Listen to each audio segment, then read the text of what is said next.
Y me da mucho gusto también comunicarles que vamos a iniciar una nueva serie de carácter escatológico, de carácter profético. Cuando hablamos de escatología, logos, conocimiento, escato, las cosas del más allá o las cosas del final de los tiempos. Entonces la escatología es la rama de la teología que trata con las cosas de los últimos tiempos, o sea, las profecías de los últimos tiempos. Y así vamos a titular esta serie, Conociendo el fin de los tiempos. No cabe duda, damas y caballeros y santos de Dios, que estamos rodeados hoy, más que nunca, de un sinnúmero de eventos políticos, filosóficos, climatológicos, religiosos, amenazadores. En el mundo siempre ha habido guerras, en el mundo siempre ha habido depravación sexual, degradación moral, siempre ha habido revoluciones, golpes de Estado, etcétera, etcétera, pero nunca todas estas situaciones u eventos habían convergido como en el momento en que nos encontramos actualmente. Si hiciéramos un breve panorama geopolítico alrededor del mundo, nos damos cuenta, ¿verdad?, que de México hasta abajo, hasta la Patagonia, están las naciones latinoamericanas e iberoamericanas ardiendo, por todos lados protestas, en Hong Kong protestas, en Irak protestas contra el gobierno. Es en Estados Unidos un clima que se está viviendo de demasiada tensión, donde quieren destituir un presidente, etcétera, etcétera. El Medio Oriente ni se diga, continúa con el conflicto aumentando acerca de quién controla el petróleo, quién controla el Golfo Pérsico. Estados Unidos abandona a los kurdos, que es el grupo étnico entre Siria y Turquía, que defendieron a Estados Unidos durante la guerra del Golfo Pérsico. Y vemos un mare magnum en el mundo donde volteamos y estamos preguntándonos, en medio de tantas cosas, ¿quiénes son los buenos y quiénes son los malos? ¿Quién tiene la razón de todo lo que oímos en los periódicos, en la televisión? Unos dicen una cosa, golpe de Estado, no fue golpe de Estado, revolución, no fue revolución, los kurdos esto, Estados Unidos por acá, y estamos en medio de un mundo verdaderamente confundido. Sin embargo, la Biblia nos muestra que nosotros no debemos vivir en confusión. Ya cuando un cristiano dice, no sé quién tiene la razón, o creo yo porque los medios de comunicación, recuerden algo, ¿verdad? Los medios de comunicación, televisiones, radios, etcétera, etcétera, muchas veces tergiversan, las noticias de tal manera que llegan a manipularnos y hacernos creer lo que ellos creen. Entonces, dependiendo quién está detrás de los medios de comunicación, qué ideologías o qué filosofías o quiénes son los dueños de CNN o de BBC News o de Fox News, etcétera, etcétera, o en México, dependiendo quién se encuentra detrás, es la clase de mensaje que envían. Y cuando nosotros oímos en Fox News una cosa que contradice CNN otra cosa, y otros periódicos de México dicen una cosa, y otro periódico dice otra cosa, llegamos a preguntarnos, ¿quién dice la verdad? ¿No es verdad? Realmente, ¿quién dice la verdad? ¿En qué mundo nos encontramos? Realmente, ¿cómo podemos nosotros afianzarnos? Es como si estuviéramos en un barco que se está hundiendo y nos hemos echado fuera de la borda, como cuando el Titanic en 1910-12 se estaba hundiendo, nos aventamos al mar y nos agarramos de un salvavidas. Y ahorita así está el mundo, estamos tratando de buscar un salvavidas, algo que nos dé seguridad. Algo que ya no produzca tanta tensión en nuestras vidas, tanta angustia, porque el mundo vive angustiado. Hay demasiada ansiedad.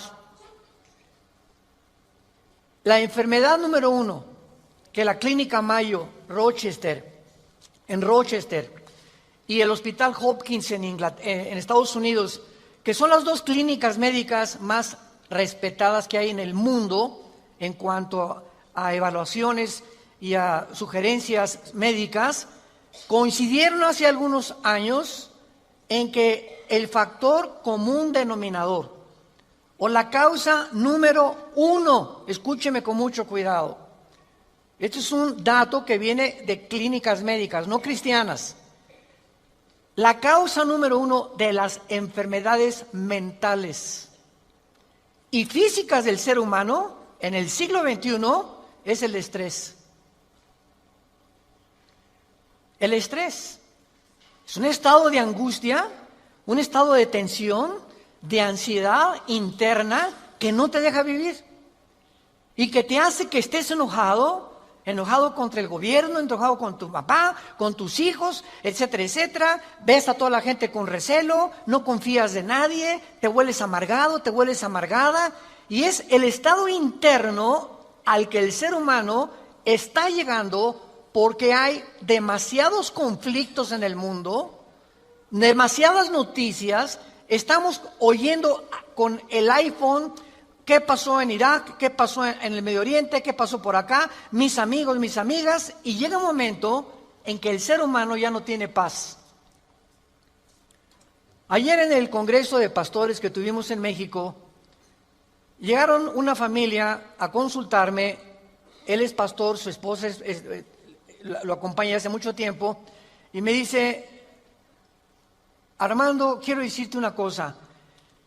Tenemos un programa de televisión en Sudamérica y un programa de radio. Y el otro día estaba radiando unas noticias, me dice la esposa, y ¿sabes una cosa? Que de repente se me olvidó todo.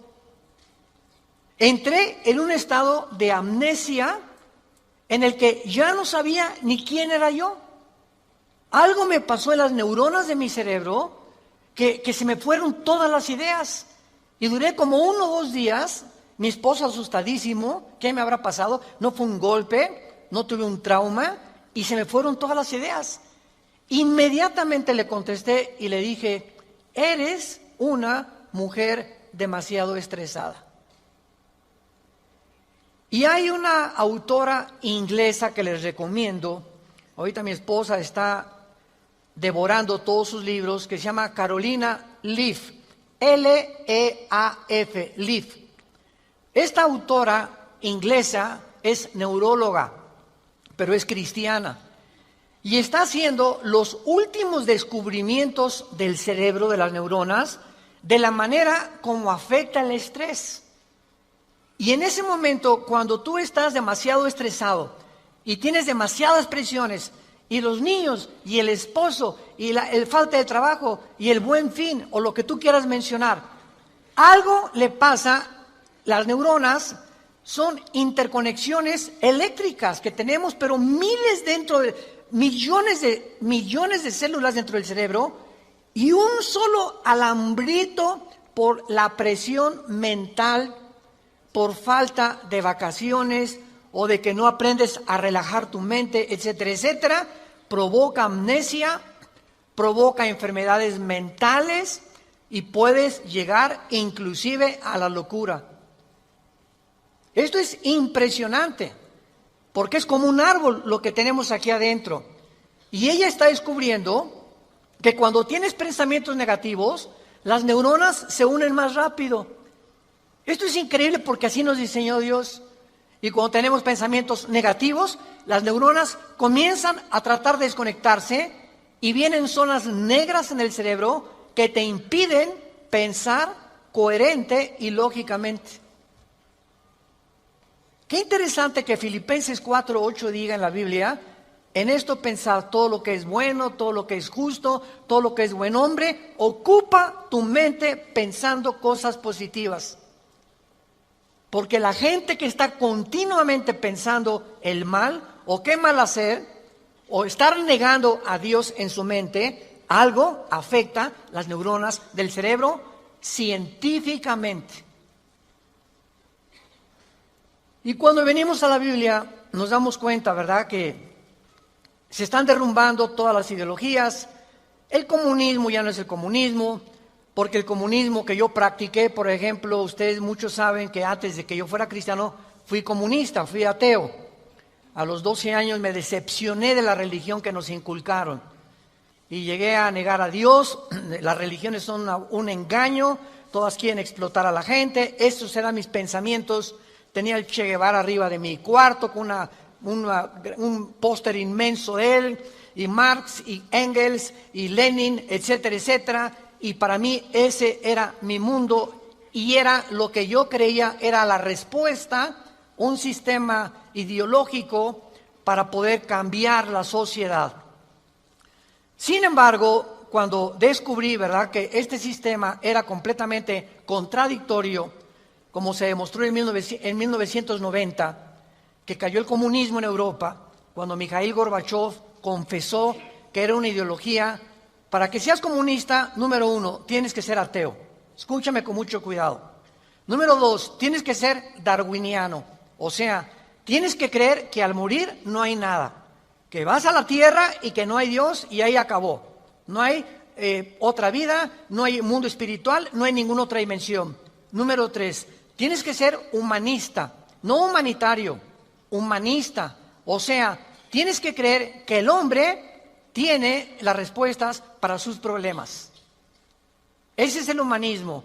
Cuando creemos que nosotros podemos resolver la pobreza, las injusticias, etcétera, etcétera.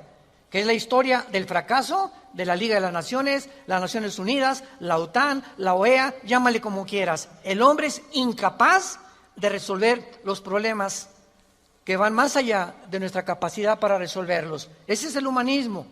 Entonces, si no hay esta plataforma, no eres comunista, es una mentira. Y ahora los últimos comunistas o los últimos demócratas o los últimos que han tratado de implementar diferentes sistemas de pensamiento, se dan cuenta que están ya mezclando una ideología, comunismo con democracia, con capitalismo, porque no ha funcionado.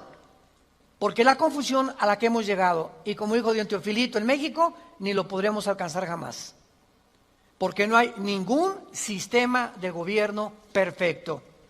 Decía Winston Churchill, entre los sistemas de gobierno, el mejorcito es la democracia, pero no es perfecta tampoco. ¿Por qué? Porque somos seres humanos que necesitamos a Dios. Necesitamos a Dios. Necesitamos una guía, necesitamos un manual, necesitamos una luz. Y por eso el mundo está perdido completamente. Me decía el otro día un piloto que es vecino de la casa de ustedes, donde vivimos, de American Airlines, me decía: Armando, le digo, oye, cuando tú vas en el avión allá a 10,000 metros, 10 kilómetros arriba de la superficie de la Tierra, 33,000 pies, 35,000 pies, ¿cómo le haces para saber si no vas para acá o no vas para acá? O vas subiendo o vas bajando, porque la cabina del piloto es pues muy poquita, nada más ve lo que está enfrente. Me dice: Armando, sería imposible que nosotros piloteáramos sin instrumentos. Los instrumentos nos muestran claramente la dirección que vamos a llevar, a qué altura estamos, etcétera, etcétera. Sin instrumentos, un capitán de un barco en medio del océano no sabría cuál es el norte, el sur o a dónde irse si no tuviera una brújula. Y así nosotros no sabemos a dónde ir si no tenemos instrumentos, si no tenemos un mapa que nos ha dejado Dios, que se llama las Sagradas Escrituras. Y haríamos bien en estar atentos a este libro como una antorcha que alumbra en lugar oscuro, hasta que el lucero de la mañana salga en nuestros corazones. Vamos pues a abordar este tema y esta serie, porque ante todos los eventos que está el mundo atravesando actualmente, que amenazan nuestra tranquilidad, nuestra familia, nuestro futuro, provocan ansiedad, angustia. ¿Qué pasa si pierdo el trabajo?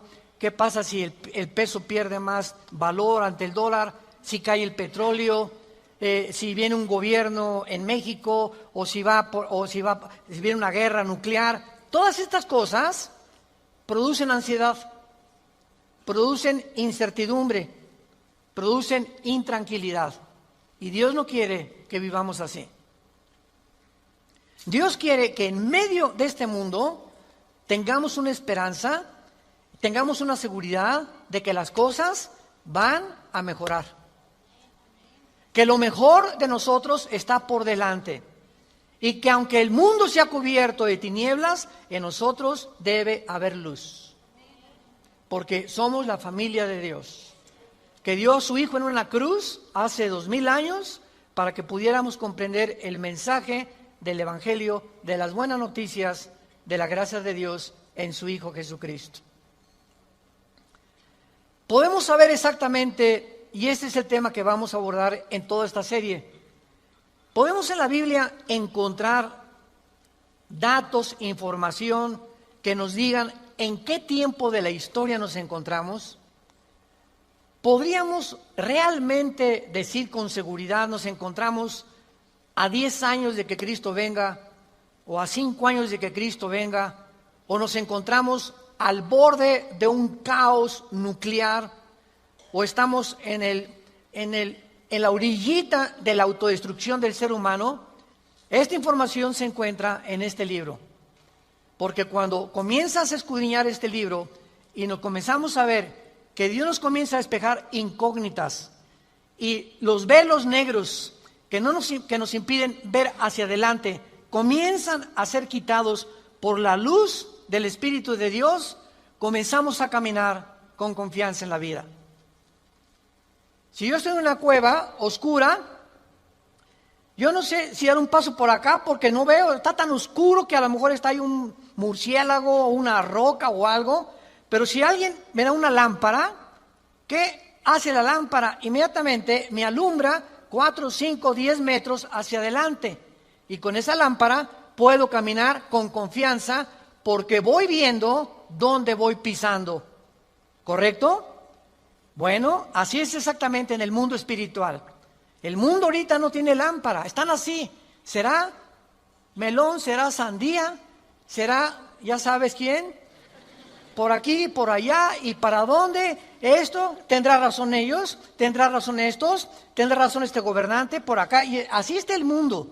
Pero cuando tenemos la palabra profética más segura, vamos a comenzar a caminar con confianza y a darnos cuenta del Dios que nos dice: no temas.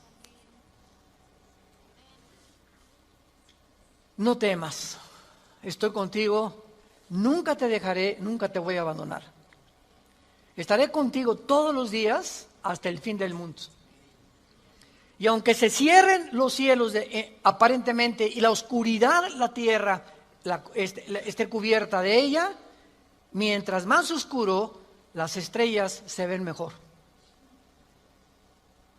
Mientras más oscuro, vamos a tener más luz, porque vamos a poder brillar en medio de las tinieblas. Claro que la Biblia nos va a revelar todos estos sucesos y calamidades antes de que sucedan, para que cuando sucedan corroboremos, comprobemos, confirmemos que Jesús tuvo realmente la razón y que Él es el Hijo de Dios. Y esto es lo que nos da la fortaleza, las convicciones, porque lo que más se necesita ahorita en el mundo es seres humanos con convicciones profundas en sus vidas, con mucha integridad para vivir. Y cuando tú eres una persona de una sola pieza, como dijo Pablo, yo sé en quién he creído, ya no te engaña la gente. Ya no te engañan las películas, no te engaña la televisión, no te engañan las noticias, porque tu fe está bajo una roca. Estás parado en un fundamento inconmovible. Y este fundamento es la palabra de Dios. Vayamos a ver algunos pasajes. En primer lugar, en el capítulo 46 del libro de Isaías. Si no traes la Biblia, por eso estás así. Con razón. En Isaías capítulo 46, versículo del 9 al 10, veamos algunas respuestas anticipadas que este profeta hace 2700 años escribió. Isaías 46, versículo 9 y versículo 10. Dice Dios: acuérdense de las cosas pasadas desde los tiempos antiguos, porque yo soy Dios y no hay otro Dios, y nada hay semejante a mí, que anuncio lo porvenir, desde el principio y desde la antigüedad, lo que aún no era hecho, que digo, mi consejo permanecerá y haré todo lo que quiero. En este pasaje Dios claramente nos muestra que Él va a demostrar, el Dios de la Biblia, que Él es Dios. Y que todos los demás dioses, ¿verdad?, no son realmente más que ídolos, y aunque detrás de todo esto hay criaturas espirituales que se le llama dioses en la Biblia, Él es el Elohim de los Elohim. Él es el Dios de los dioses, Él es el rey de todos los demás súbditos que ocupan el universo. Y que Él nos va a anunciar lo que va a venir para que sepamos algo. Lo que Dios dice va a permanecer. Y va a hacer todo lo que Él ha dicho que va a hacer en la Biblia. Veamos otro pasaje en el Nuevo Testamento, en Primera de Juan.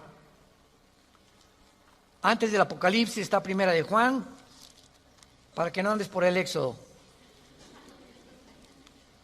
En Primera de Juan, capítulo 4, versículos 5 al 6, el apóstol, el último de los apóstoles de Jesucristo, que murió a los 93, 92 años de edad, fue el último que murió de ellos, escribe, Primera de Juan 4, del 5 al 6, ellos son del mundo. Siga con cuidado esta lectura.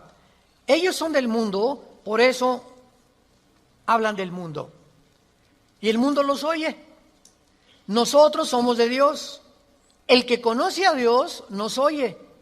El que no es de Dios no nos oye. En esto conocemos el espíritu de verdad y el espíritu de error. Tú prendes el radio y dices, ¿qué quiero oír? La charrita del cuadrante. Bueno, porque eso es lo que quieres oír. Pero al mismo tiempo tu aparatito de tu radio tiene ondas y tiene FM, tiene AM y tiene como 50 estaciones más que tú puedes oír. En el FM 91.3, 1440, etcétera, etcétera, ¿verdad? Pero tú sintonizas lo que tú quieres oír. El mundo espiritual que nos rodea, ahorita aquí cerca de nosotros, todas estas ondas radiales y de video y de televisión están pasando junto a nosotros, pero ese aparatito las capta, son invisibles. Y el hecho que no las veamos no implica que no existen, porque aquí están junto a nosotros. Pero ese aparatito lo prendo y capta esa onda que yo quiero, o hay otra banda más chica, o hay otra más grande, pero capta, repito, la estación que tú quieres bajar del mundo invisible. Y así pasa en el mundo espiritual. ¿A quién quieres oír? ¿A Buda? ¿A Marx? ¿A Che Guevara? ¿A Lenin? ¿A los brujos? ¿A los astrólogos? ¿A quién estás sintonizando en tu mente?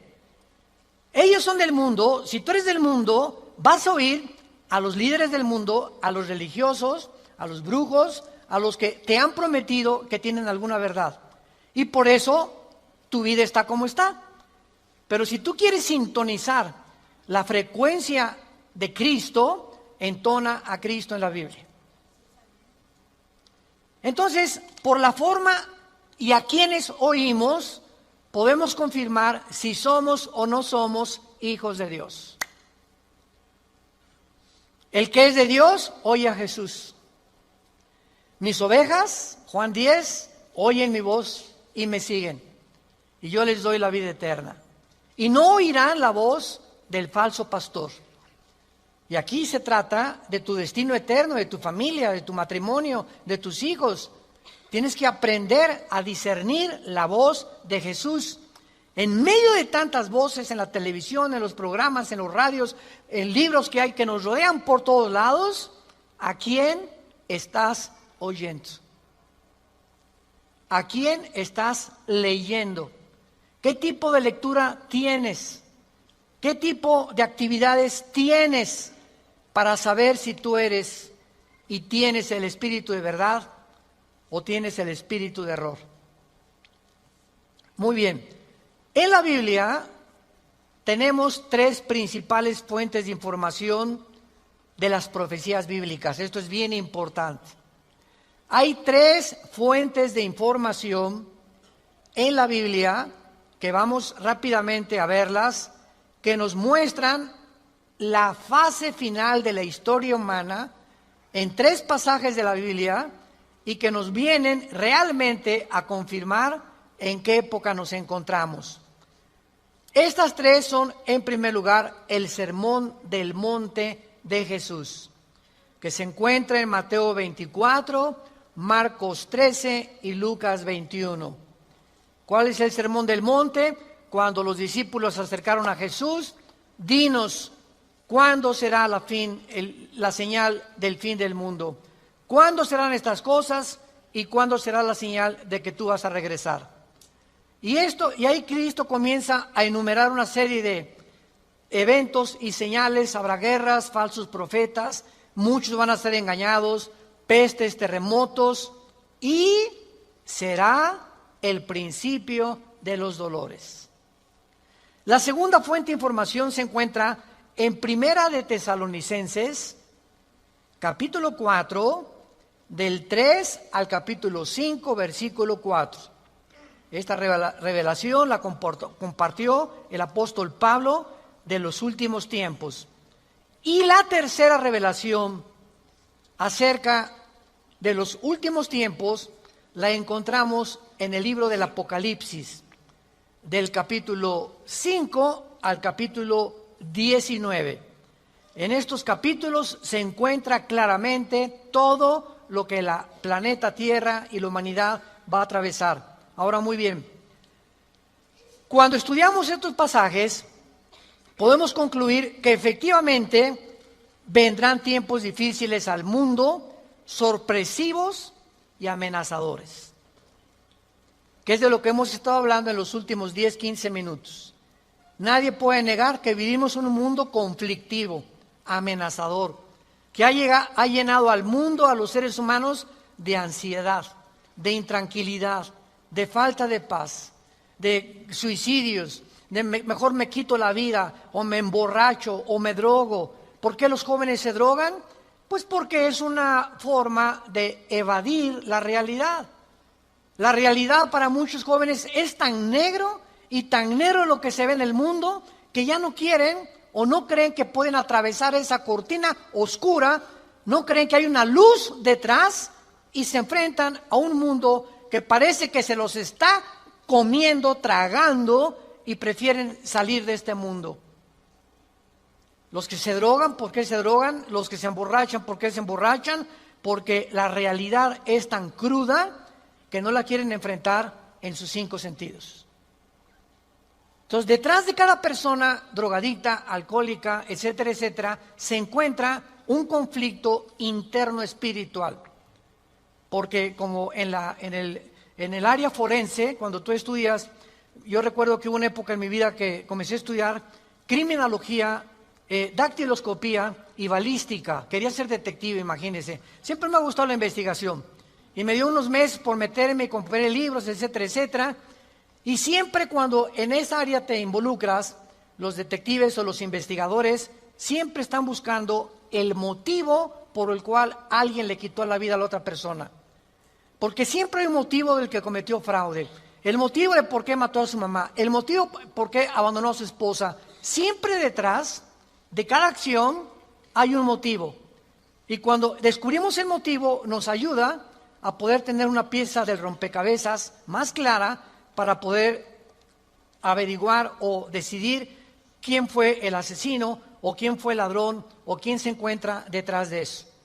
Y cuando nosotros vemos esto, ¿verdad?, que el motivo por el cual la gente hace lo que hace en el mundo, nos damos cuenta que el mundo está espiritualmente muriéndose. Y nosotros tenemos la medicina. Qué triste que tengas compañeros en tu escuela que estén tan confundidos, que no les has hablado jamás de Cristo, que tengas amigos que haces negocios con ellos, que tengas un taller de carpintería, de plomería, o eres mecánico o abogado en tu bufete o un médico, y la gente a tu alrededor, vemos a la gente, caras vemos y están llorando por dentro, están deshechos por dentro. Que si esa hermanita, la enfermera que diga, ay hermanita doctora, ¿cómo está? Muy buenos días, ¿verdad? Y te encierras con ella y te pones enfrente de ella, te puedo olvidar, se quitan esa máscara que están usando y caen en una expresión de llanto, de angustia que están escondiendo, poniéndose una máscara de aparente felicidad. Y así las muy amenazadores, sorpresivos. Y aunque nosotros los cristianos no querramos ver, ni vamos a estar, esto está garantizado, nosotros no nos vamos a encontrar en los acontecimientos del libro del Apocalipsis. La iglesia no va a encontrarse en los acontecimientos de 1 Tesalonicenses 4, ni tampoco en el Sermón del Monte, más que en lo que les voy a mostrar ahorita. Y no vamos a ver nosotros el Armagedón. Creo que no vamos a conocer tampoco al anticristo, pero hay algo que vamos a atravesar para que nos vayamos preparando y para que entendamos que para poder enfrentar lo que se viene se necesita carácter. Carácter. ¿Qué es el carácter? Es la formación interna que el Espíritu Santo nos quiere dar, donde estableces fundamentos y convicciones inconmovibles en tu vida. He decidido hacer esto, lo haces. Puntualidad, responsabilidad. Una persona, un cristiano irresponsable, tiene mucho que trabajar con su carácter. Un cristiano que siempre llega tarde a todos lados, tiene que trabajar mucho con su carácter.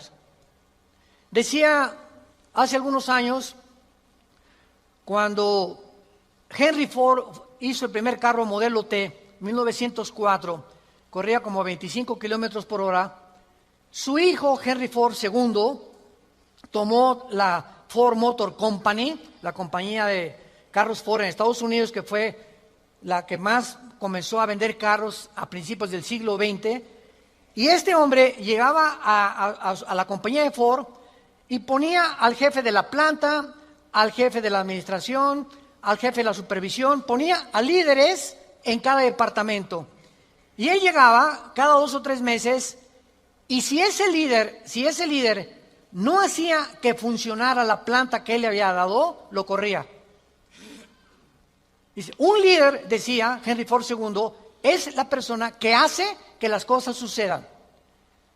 Y si tú estás al frente de una responsabilidad y no cambias la situación, o no cambias la manera de pensar de los hombres o de tus soldados que tienes bajo tu responsabilidad, tú no eres líder. Entonces, qué importante es que la Biblia dice que todos nosotros debemos ser líderes. Y si somos líderes, tenemos que hacer cambiar las cosas de alguna manera. Vas a hacer cambiar a tu amigo, y vas a hacer cambiar a tu amiga, y vas a hacer cambiar a tus amigos de la escuela, hasta a tus maestros los vas a confrontar algún día. Discúlpeme, maestro, con el respeto que se merece, no venimos del chango. La evolución es una teoría que está completamente destituida desde que descubrieron el ADN en 1954. Por favor, actualícese más, maestro. Entonces, cuando comenzamos a entender eso, es cuando comenzamos a comprender que este mundo, dice la Biblia, la mayoría serán engañados. Los mismos escogidos serán engañados porque hay millones de cristianos sin carácter, flojos, irresponsables, impuntuales, sin falta de integridad. A nadie le hablan de Cristo, no comparten las buenas nuevas, no tienen convicciones profundas que los hacen ser gigantes, guerreros de Dios. Dice Mateo capítulo 24 en el Sermón del Monte el Señor Jesucristo, porque se acercan los discípulos para hacerle preguntas, versículo 3, Señor, dinos, Vean las 3 preguntas que le hacen hace 2000 años.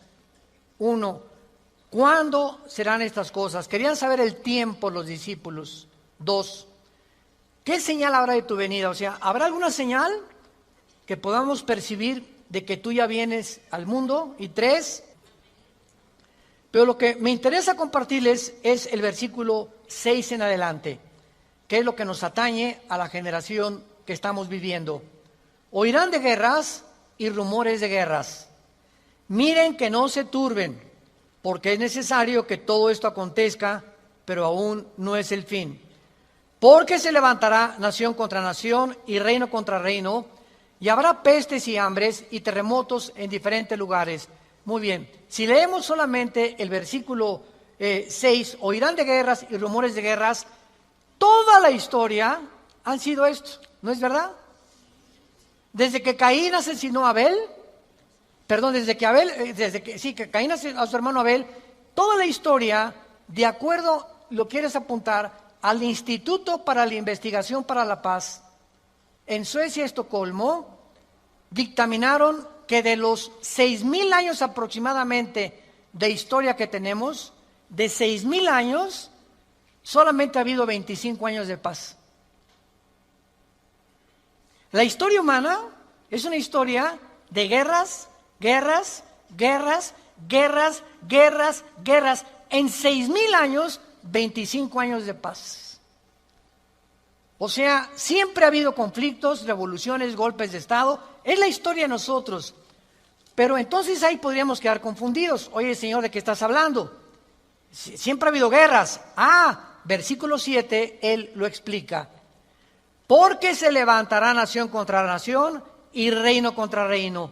Esto, una guerra mundial, una guerra de carácter internacional, donde se involucraron 3 o 4 naciones contra 3 o 4 o 5 naciones, nunca sucedió hasta 1910, la Primera Guerra Mundial.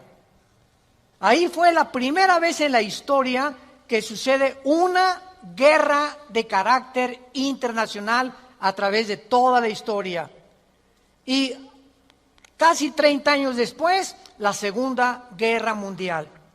Entonces, con esto nos situamos nosotros en una plataforma bastante sólida y podemos entender que cuando Jesús dice, se levantará nación contra nación y reino contra reino, y habrá pestes, porque las guerras producen pestes, plagas, ¿verdad? Enfermedades, calenturas, hambres, terremotos. Señor, siempre ha habido terremotos, ok, claro, siempre ha habido terremotos, pero de acuerdo al Instituto Sismológico de Boulder, Colorado, que es uno de los institutos más prestigiados en el mundo para detectar terremotos, desde 1976 hasta el 2010 han aumentado 70% los terremotos en el mundo. 70% han aumentado. Es a lo que Cristo está diciendo, que iban a aumentar cada vez más los terremotos, etcétera, etcétera. Versículo 8. Y todo esto, aquí es donde nos encontramos ahorita. Nos encontramos en el principio de los dolores. Nos encontramos en un mundo donde el matrimonio ya está dejando de existir. En un mundo donde el ser humano está contagiado e infectado filosófica, religiosa, política, económicamente. Unos voltean por acá, ¿dónde estará la solución? Voltean a sus ídolos, otros consultan muertos, otros consultan espíritus, otros, etcétera, etcétera. Es impresionante a donde el mundo se encuentra actualmente. Impresionante. Y esto es precisamente lo que Jesucristo nos quería decir para que estemos preparados. Ahora, muy bien, después de estos principios de dolores, nos vamos. Adiós, mundo cruel. Adiós, mi perro fido, adiós, adiós, mundo cruel. Ya nunca te veré. Después de este principio de dolores, van a aumentar, imaginémonos, van a aumentar las plagas y las pestes y la confusión, que va a estar el mundo en un estado tan grande de confusión que va a pavimentar el camino para que se levante un hombre en el Medio Oriente que la Biblia le llama la bestia. De todos los animales que el Espíritu Santo buscó, las hienas, los leopardos, los osos, los leones, depredadores, no encontró el Espíritu Santo un hombre, un adjetivo para designar a este hombre, y por eso simplemente la Biblia le llama una bestia, un depredador, cruel, sanguinario, y su otro nombre es el anticristo. Todos los dictadores, síganme con cuidado, de la historia, todos han surgido de un mundo caótico. El caldo de cultivo para producir un dictador es que la situación se encuentre aparentemente sin solución. Corrupción, oscuridad, etcétera, etcétera. Y en medio de esto surgen hombres prometiendo mejorar las cosas. Hitler entró democráticamente. Stalin entró democráticamente. Saddam Hussein entró democráticamente. No es verdad que entren a través de un golpe de Estado los líderes, la mayoría entran a través del pueblo. Pero una vez que el pueblo los levanta, a ver quién los quita. Y en medio de esto es cuando el mundo va a ver en Europa que va a estar una oscuridad total en Europa. Ahorita la salida de Inglaterra de la Unión Europea, el Brexit famoso. Ahorita en Europa ya no existe, damas y caballeros, santos de Dios. Las únicas dos naciones que sobreviven en Europa es Alemania y Francia. España, Portugal, Grecia e Italia están hundidas económicamente, sin dinero para poder levantarse. Y no hay ninguna esperanza para estas naciones. Había el Fondo Monetario Internacional que lo estaba manejando Alemania, se les acabó el dinero ya. Y Francia está ayudando un poquito a Alemania. Y gracias a Dios que en Alemania la ministra Angela Merkel es cristiana.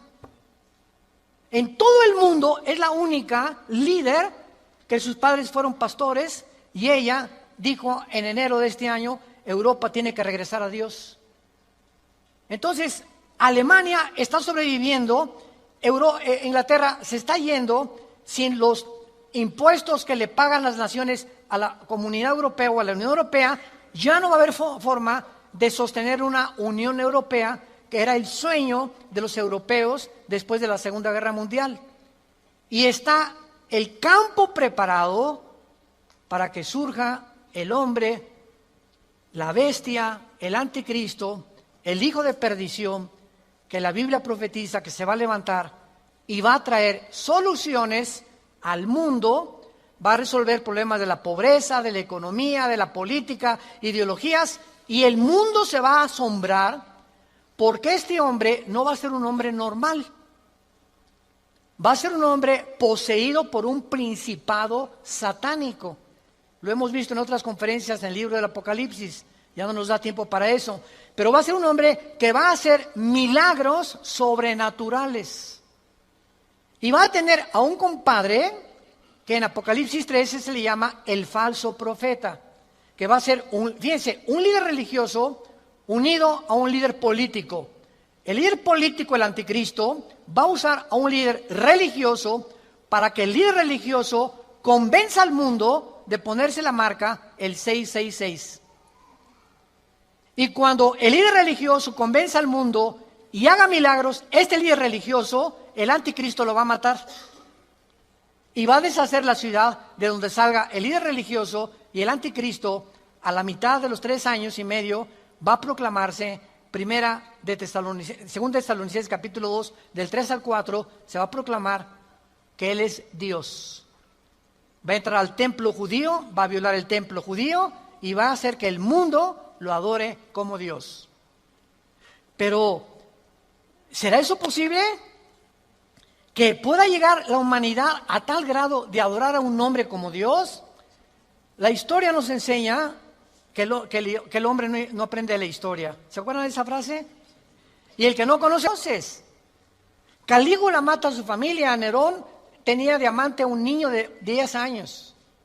Era una depravación impresionante. Cuenta la historia que cuando un César, un emperador romano, estaba en el Coliseo. Cuando vayan a Roma, vayan al Coliseo, es impresionante ver el Coliseo romano. Todavía en el Coliseo romano, cuando vayan a Roma, las manchas de la sangre de hace 2000 años, de los mártires que mataron los leones y quemaron vivos y que arrastraron, ahí están todavía las manchas de la sangre, que las han mantenido. Bueno, pues cuenta la historia, ¿verdad?, que estaba el César en un coliseo, en el Coliseo romano, y entonces todo el mundo se tenía que hincar y decirle, salve César. Y un hombre se quedó parado, que aparece en Apocalipsis con el nombre de Antipas. Y entonces se quedó parado y el César le dijo a un centurión, ve por favor y ve que es esclavo, ¿por qué no se hinca? Y el centurión romano fue con Antipas, le dijo, Antipas, tienes que hincarte porque si no te van a matar. Y entonces y además le dijo el centurión, te van a matar y ¿no ves que todo el mundo está contra ti? ¿No ves que tú eres el único? Y Antipas contestó, dile al César que si todo el mundo está contra mí, yo estoy contra todo el mundo, porque así murió mi Señor. Lo quemaron vivo en un balde grandísimo de aceite hirviendo. Y por eso Cristo le llama en Apocalipsis mi testigo fiel. Va a llegar un momento, santos de Dios, en que el mundo va a estar contra nosotros y ahí se van a denotar tus convicciones. Y si tus amigos están contra ti y tu familia está contra ti y el mundo está contra ti, nosotros estamos en contra de ellos. Porque nuestra fidelidad es al Hijo de Dios por los siglos de los siglos. Te damos gracias, Señor, por tu palabra.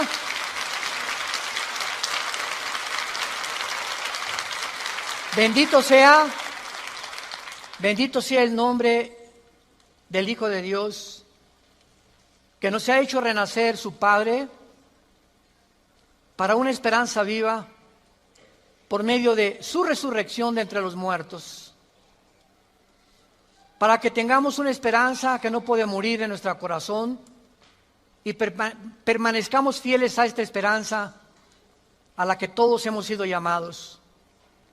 Al gran pastor de las ovejas, nuestro Señor Jesús, es nuestra lealtad, es nuestro amor, es nuestro corazón, porque Él fue el que dio su vida en nuestro lugar. A ti, Jesús, te damos gracias por vivir de entre nosotros y saber que más pronto de lo que nos imaginamos, vienes por tu iglesia. Vienes por aquellos que han sido fieles hasta la muerte, que han mantenido firmes sus convicciones en medio de un mundo confundido, donde estos hijos e hijas tuyas han permanecido inconmovibles en la fe, aferrados a la roca, a la palabra de vida, que es la que nos ha dado la vida eterna. Te damos gracias, Señor, porque sigues llamando al mundo al arrepentimiento, a que se vuelvan a ti. No somos dioses, somos seres humanos, agentes morales, débiles, vulnerables, irresponsables de todas nuestras acciones, pensamientos y palabras. Y daremos cuenta algún día, después de nuestra muerte, de todo lo que hicimos mientras estábamos.